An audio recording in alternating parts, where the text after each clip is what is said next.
Madalas kong maisip, mula nung magkalayo tayo,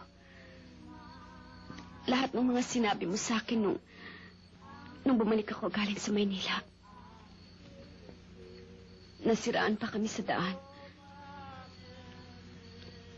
Noon lang tayo nagkasama at nagkausap ng ganon.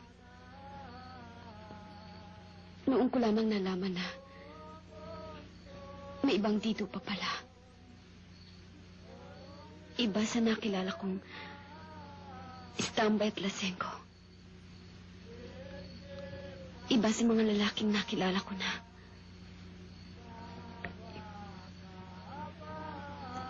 Ewan ko. Pero mula noon, lalo kang napalapit sa akin.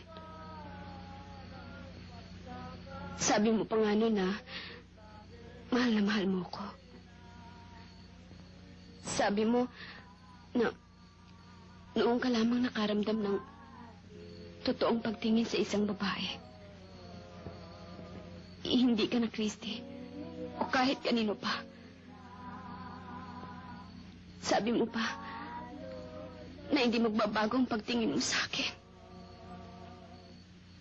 Dahil paano mo papatayin ang hangin? Paano mo papatayin ang ulan? Paano mo papatayin ang araw?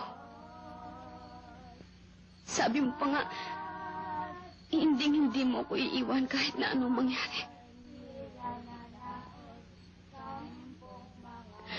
Kaya naisip ko tuloy noon, napaliligaw na ako sa'yo. Kahit na hindi pa pumuputi ang uwak, umiitim ang tagak.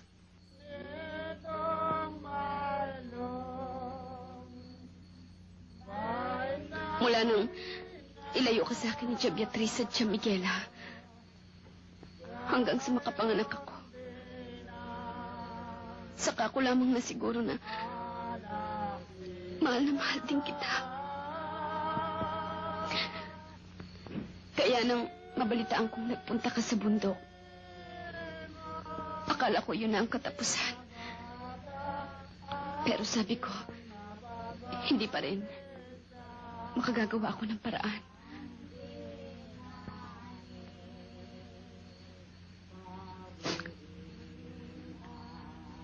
Iniisip mo rin ba ako?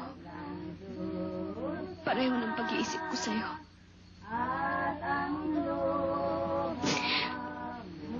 Nalulungkot ka rin ba? Pareho ko.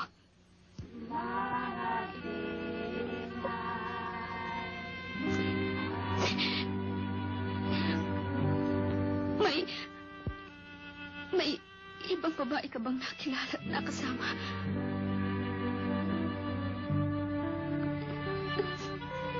Ako, Dido. Minsan, hinahanap-hanap ko rin. Pero ikaw lang talaga ang hinihintay ko. Ikaw lang.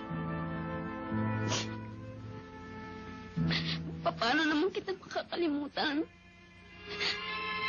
Ikaw lang ang lalaking niyakap ko. Hinalikan ko.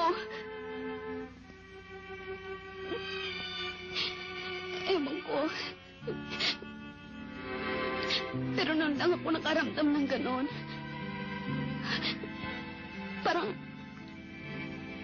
Parang kinakabahan ko.